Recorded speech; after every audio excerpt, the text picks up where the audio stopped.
J'enlèverai votre cœur de pierre, dit le Seigneur, et je vous donnerai un cœur de chair. Je mettrai en vous mon esprit, vous serez mon peuple, et moi, je serai votre Dieu. Au nom du Père et du Fils et du Saint-Esprit, Amen. la grâce de Jésus-Christ notre Seigneur, l'amour de Dieu le Père et la communion de l'Esprit Saint soient toujours avec vous. Et avec votre esprit. Nous voici au début de notre célébration eucharistique. Chaque fois que le Seigneur nous invite à entrer dans sa maison, il nous renouvelle le cœur, il fait de nous des personnes nouvelles. Au début de cette rencontre, pour montrer que nous sommes heureux de cette transformation, nous sommes heureux d'entrer en communion avec lui, nous allons lui demander que sa grâce demeure en nous et que sa miséricorde continue à nous changer, à nous pardonner.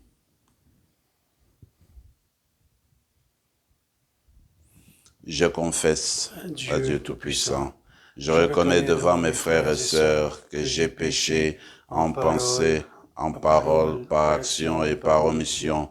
Oui, j'ai vraiment péché. C'est pourquoi je supplie la Vierge Marie, les anges et tous les saints, et vous aussi mes frères et sœurs, de prier pour moi le Seigneur notre Dieu. Que Dieu Tout-Puissant nous fasse miséricorde, qu'il nous pardonne nos péchés et nous conduise à la vie éternelle. Amen. Seigneur, prends pitié. Seigneur, prends pitié. Ô Christ, prends pitié.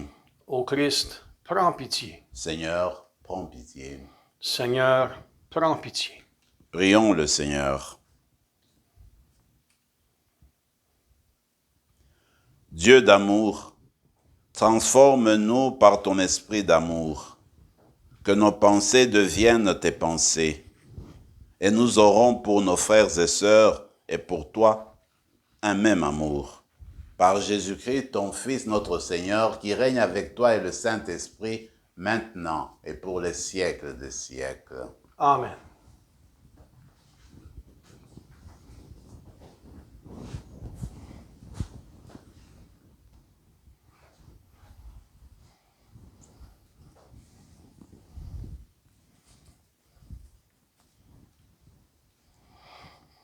De la deuxième lettre de Saint Paul apôtre aux Corinthiens.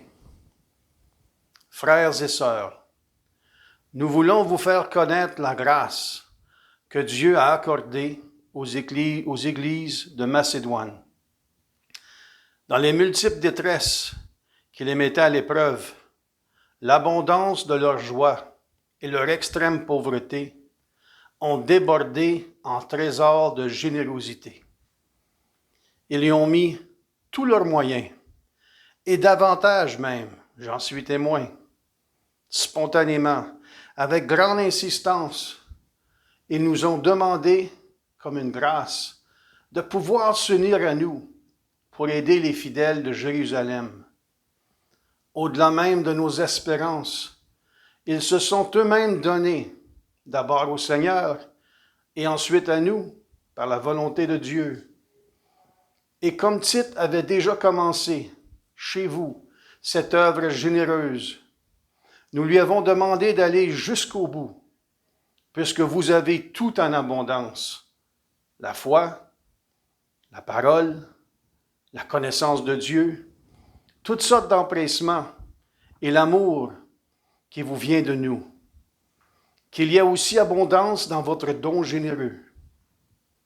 Ce n'est pas un ordre que je vous donne, mais je parle de l'empressement des autres pour vérifier l'authenticité de votre charité. Vous connaissez en effet le don généreux de notre Seigneur Jésus-Christ. Lui qui est riche, il s'est fait pauvre à cause de vous, pour que vous deveniez riches par sa pauvreté.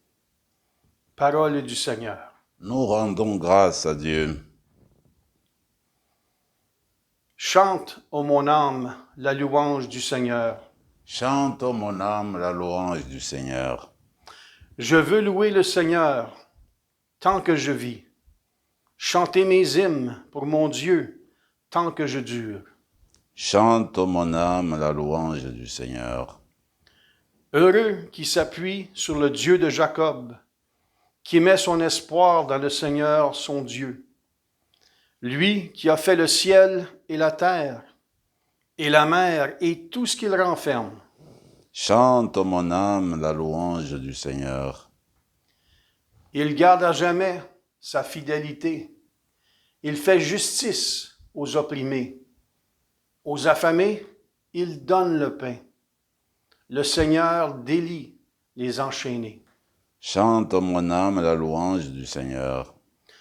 Le Seigneur ouvre les yeux des aveugles. Le Seigneur redresse les accablés. Le Seigneur aime les justes. Le Seigneur protège l'étranger. Chante, ô mon âme, la louange du Seigneur. Alléluia, alléluia. Je vous donne un commandement nouveau, dit le Seigneur. Aimez-vous les uns les autres, comme je vous ai aimés. Alléluia.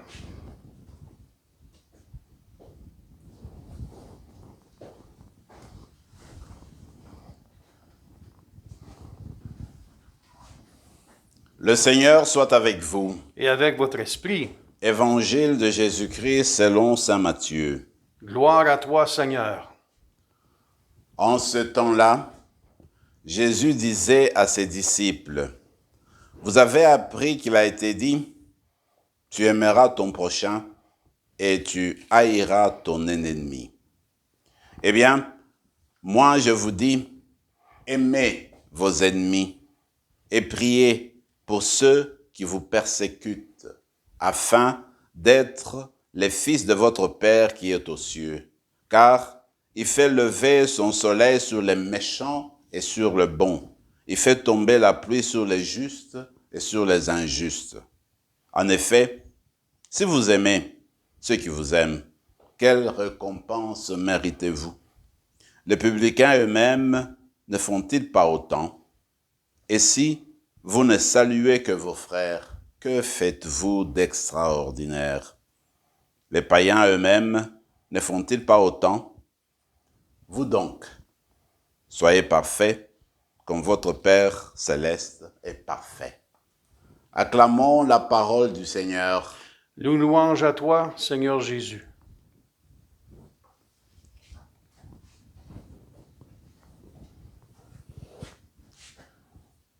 Dans l'extrait de la première lecture, Paul évoque un acte qui était déjà présent dans l'Église naissante.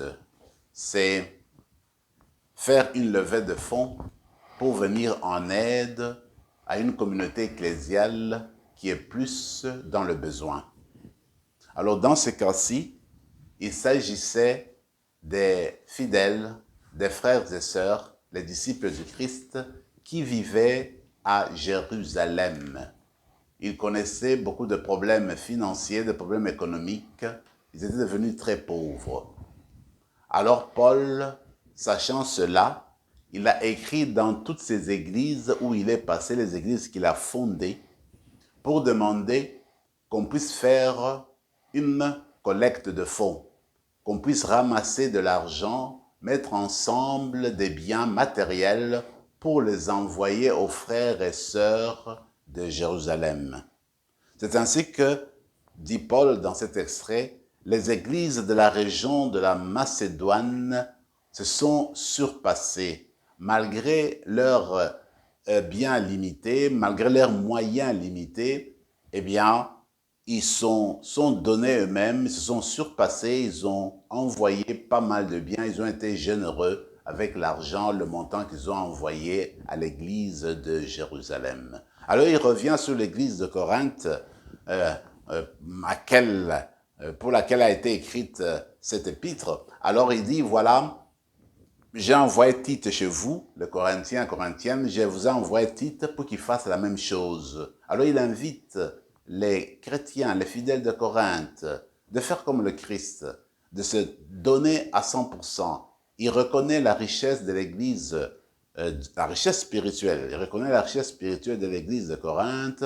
Il connaît comment il y avait une expression de don charismatique, comment les personnes étaient dévouées dans le ministère. Alors il dit, de même que vous êtes dévoués dans le ministère, de même qu'il y a une richesse spirituelle chez vous, de même, un don généreux devait s'exprimer, qui reflète votre charité profonde. C'est ainsi que l'Église de Corinthe ramassera aussi l'argent, fera aussi une levée de fonds pour aider les fidèles de Jérusalem. Je me suis dit, ça c'est un exemple qu'on tire dans l'Église ancienne. Nous aussi aujourd'hui, nous continuons à faire la même chose. Tout ce que nous faisons là, c'est fondé, c'est enraciné dans notre foi, c'est enraciné dans notre pratique chrétienne. Quand ton frère et ta sœur est dans le besoin, quand une communauté chrétienne est dans le besoin, puisque nous autres, nous pouvons, à cause de notre charité, à cause de notre engagement dans le Christ, à cause de notre amour pour le Christ, nous pouvons faire tout pour venir en aide aux personnes qui sont dans le besoin matériel et les besoins spirituels. D'ailleurs, les collectes spéciales que nous organisons, les collectes par exemple pour développement et paix, et parfois c'est, comme nous l'avons fait à Saint-Rémy il n'y a pas longtemps, eh bien, on fait une collecte spéciale pour la famille qu'on a dû paraimer. Alors il y a ainsi de suite des cas, des situations où une communauté peut être invitée à rassembler des fonds pour venir en aide à une famille ou à une communauté ou à une personne. Tout cela est enraciné et fondé dans la charité chrétienne, dans l'amour du chrétien. Et j'aime beaucoup Paul quand, avec sa conclusion, il dit, regardez, ces gestes-là ne font que refléter ce que Jésus a fait. Jésus était riche de sa divinité divine. Était riche, je veux dire, de sa divinité. Alors, maintenant, il est descendu, il s'est incarné, il s'est fait pauvre. Il est devenu l'un d'entre nous pour nous faire participer à sa richesse. Donc sa pauvreté qu'il nous a donnée là, nous relève, nous enrichit de sa présence divine. Alors il se donnait totalement pour nous. Alors de la même manière, chaque fidèle, chaque chrétien est appelé à se donner totalement pour le bien de l'autre, pour venir en aide à une personne qui est dans le besoin. Et c'est là nous allons demander cette grâce pour les communautés chrétiennes encore aujourd'hui, pour une entraide et aussi pour du seul à seul, d'individu à individu, de personne à personne, que nous appelions à nous entraider. L'évangile est spécial. Moi, je dirais que, vous vous rappelez au début du discours sur la montagne, parce que Jésus continue, il est encore sur la montagne, il est monté. Et quand il est arrivé au sommet, il s'est assis, il a commencé à prêcher. Et maintenant, il arrive à ce moment-ci où il dit, vous avez entendu qu'il a été dit, eh bien, tu aimeras ton prochain, tu vas haïr ton ennemi. Eh bien, moi, je vous dis, aimez vos ennemis. Priez pour ceux qui vous persécutent. Moi, je me dis, ce message-là, il est un des sommets du discours sur la montagne. Parce que quand tu regardes dans toutes les écritures passées, dans toutes les religions, tu ne trouves nulle part cette affirmation claire et limpide qu'il faut aimer les ennemis, qu'il faut prier pour ceux qui vous veulent du mal, qu'il faut désirer le bien, l'avancement des personnes qui nous veulent, qui nous mettent des bâtons dans le roue. Ça, c'est unique pour le christianisme, c'est tout à fait nouveau dans l'enseignement de Jésus. Alors, en fait, Jésus veut nous renouveler à chaque instant. Ce qu'il voudrait, c'est que notre amour reflète celui de Dieu. Alors, s'il nous demande d'aimer nos ennemis, s'il nous demande d'aimer ceux qui nous détestent, c'est parce qu'il voudrait qu'on soit parfait comme notre Père Céleste est parfait. Pourquoi? Eh bien, parce que Dieu nous a créés à son image et à sa ressemblance. Alors, nous sommes appelés à devenir comme notre Père. On le devient avec cette volonté de vouloir abandonner le mal, de vouloir laisser le mal de côté, la jalousie de côté, la vengeance de côté, et d'accepter de marcher, de s'engager dans l'esprit d'amour de Dieu lui-même. Le Seigneur donne un exemple simple. Regardez le soleil. Le soleil reflète, éclaire tout le monde, les bons et les méchants. Et la pluie, quand elle tombe, eh bien, elle tombe sur les justes et les injustes. Donc, pour dire en fait, Dieu aime tout le monde. Dieu regarde chaque individu et lui veut du bien. Alors c'est ce qu'il demande pour chacune d'entre nous. Alors on va demander cette grâce spéciale. Ce n'est pas facile du tout. Vous et moi, nous avons besoin de l'assistance de l'Esprit Saint pour refléter cet amour de Dieu, pour aimer vraiment comme Dieu aime, pour aimer toute personne sans distinction, que la personne soit de n'importe quelle origine, de n'importe quelle culture, que la personne soit bonne ou mauvaise, aimer la personne comme elle est. C'est ce qu'en fait le Seigneur est en train de nous dire, parce que la personne est image de Dieu, la personne est fille de Dieu, si vous voulez. En tout cas, chaque homme est fils ou fille de Dieu. Alors, c'est pour dire que, en fait, nous sommes appelés à aimer comme Dieu nous aime. Et cette grâce, seule, on ne peut pas réussir. C'est pourquoi nous demandons le concours, l'assistance de l'Esprit pour nous apprendre à aimer comme Dieu aime. Que cette Eucharistie vienne nourrir notre amour pour Dieu, notre amour pour le prochain. Amen. Amen.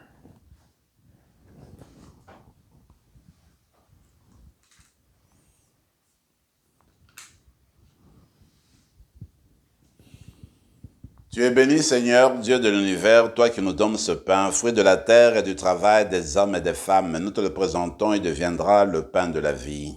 Béni soit Dieu, maintenant et toujours.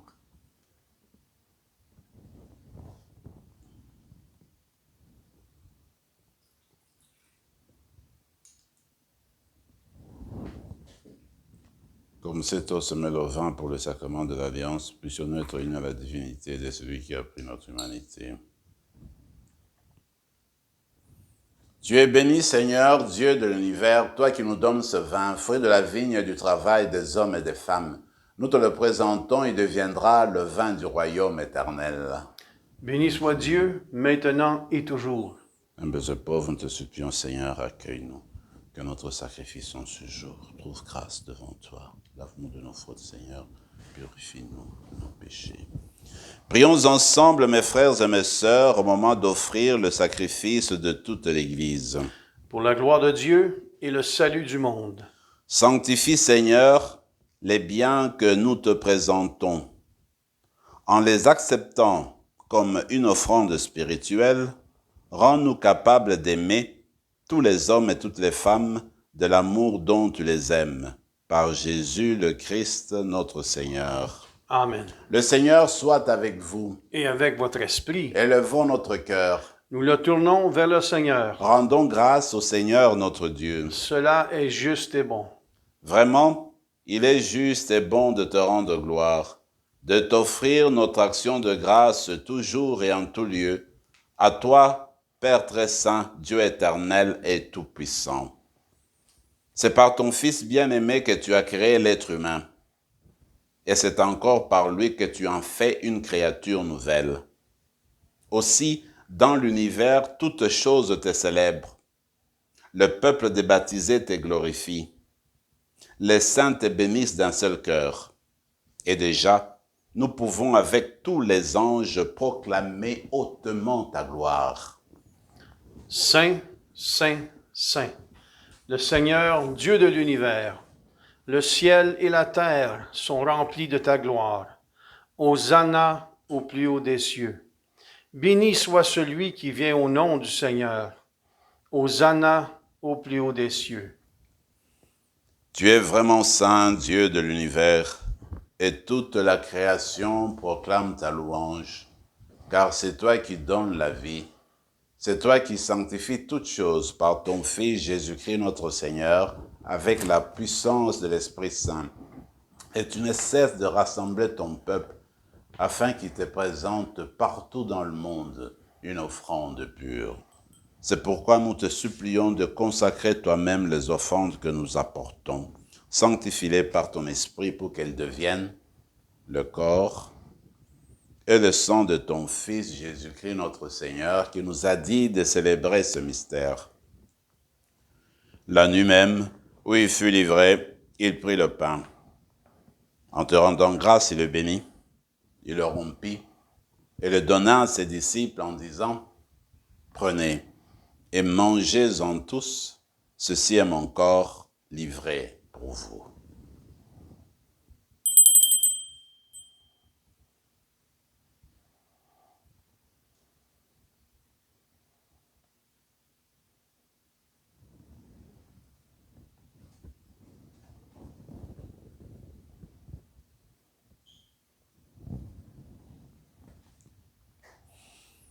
De même, à la fin du repas, il prit la coupe. En te rendant grâce, il la bénit et la donna à ses disciples en disant, « Prenez et buvez-en tous, car ceci est la coupe de mon sang, le sang de la nouvelle alliance éternelle, qui sera versé pour vous et pour la multitude en rémission des péchés. Vous ferez cela en mémoire de moi. »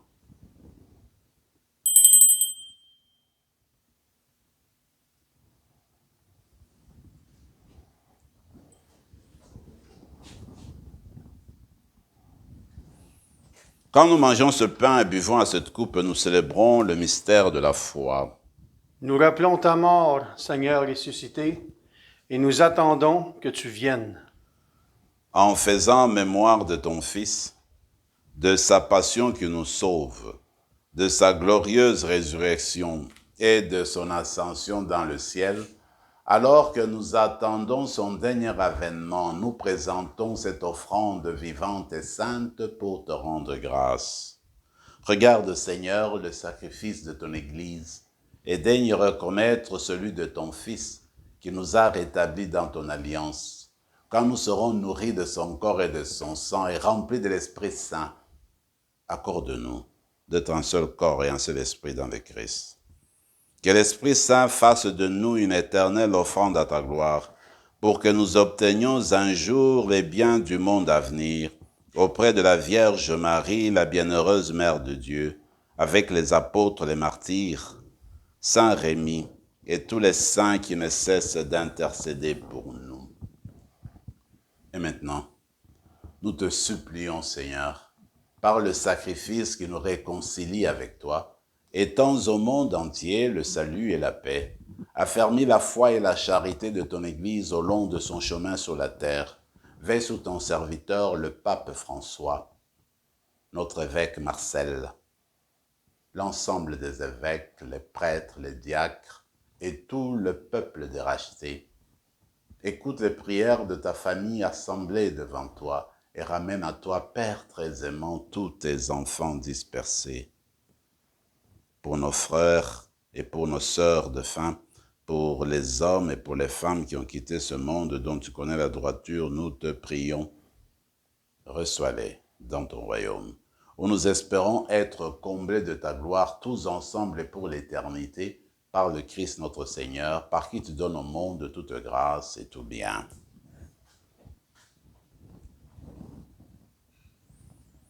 Par lui, avec lui et en lui, à toi, Dieu le Père Tout-Puissant, dans l'unité du Saint-Esprit, tout honneur et toute gloire pour les siècles des siècles. Amen. Dans le Notre Père, chaque fois, nous demandons au Seigneur de nous pardonner, comme nous aussi, nous pardonnons aux autres. En fait, c'est aussi pour dire que Dieu continue à nous aimer, à nous nourrir de son amour, de son pardon, pour que nous soyons en mesure de pardonner les autres.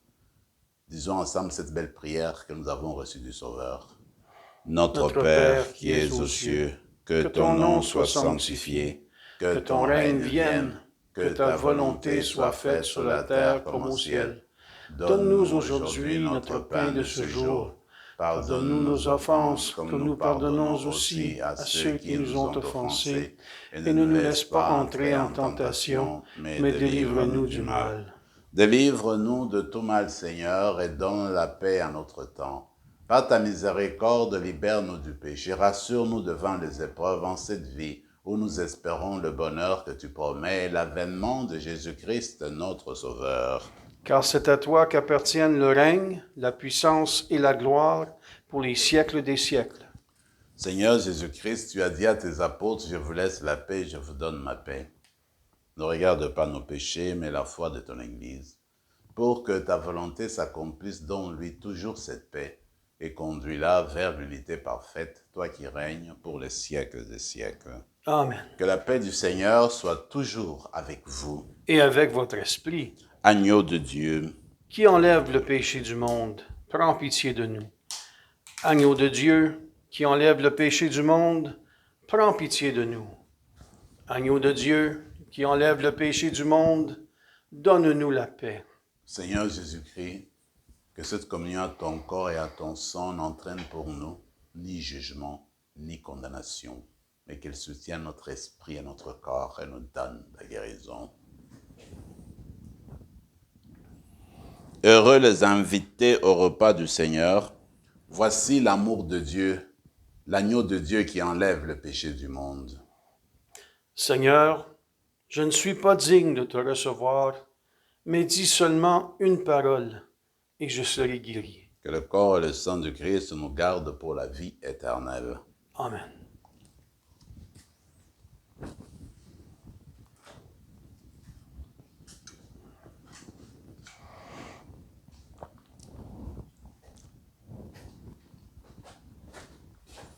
Corps du Christ. Amen.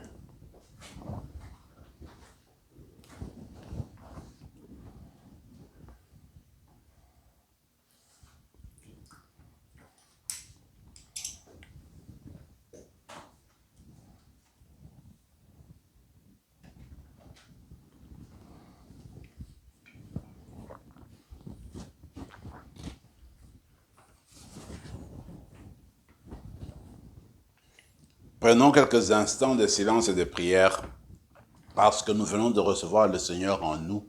Demandons-lui la grâce d'aimer comme lui nous aime.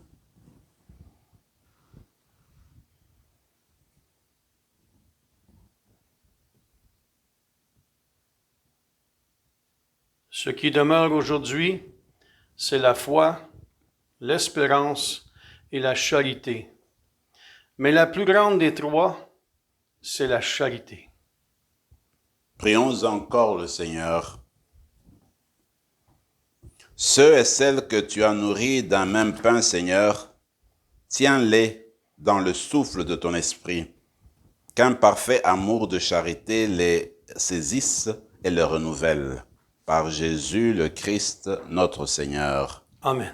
Le Seigneur soit avec vous. Et avec votre esprit. Et que Dieu Tout-Puissant vous bénisse, le Père, le Fils et le Saint-Esprit. Amen. Allez dans la paix du Christ. Nous rendons grâce à Dieu.